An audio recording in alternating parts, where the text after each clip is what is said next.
หั่งหมักใหญ่เลยเว้ย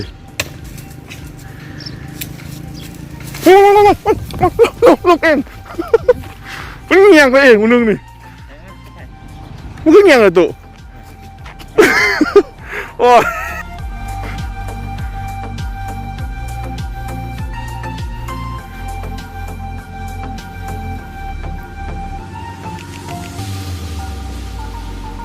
บอกนะ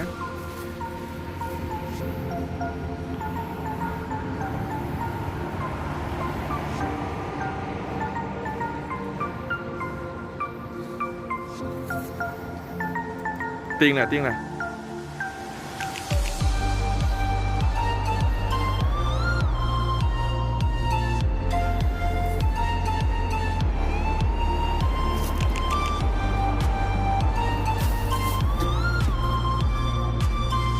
บอก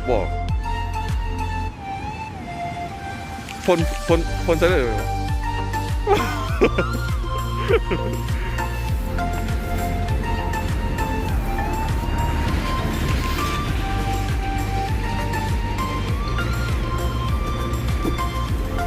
มันสะเทือนขวัญเนาะบุปุ๊บประจับลงเลยเลยจริงลงเลยตรงนี้มีประโยชน์ป่ะถูกจิก็เอาไหนกันวะ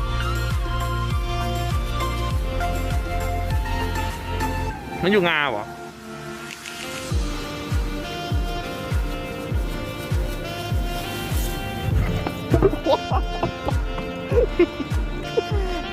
แตกแล้ว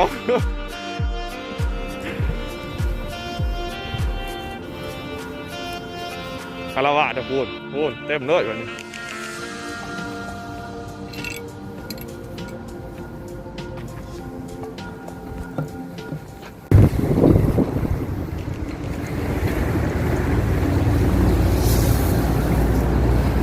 แตกห้างนะ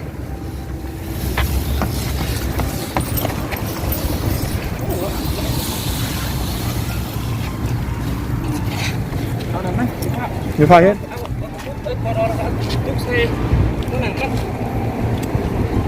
เดี๋ยวกลัวแท่งร้ายมันจะเอาเสียนี่กลัวแท่งมันบุกไปได้แค่ไหมเอาปีนกดกวดได้หน่อย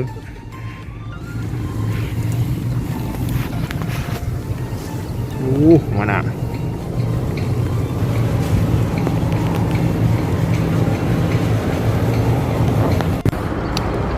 อุ้ยมินเชตากันเลย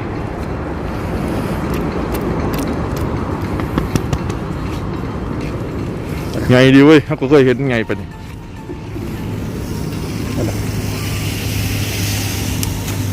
เอ้ย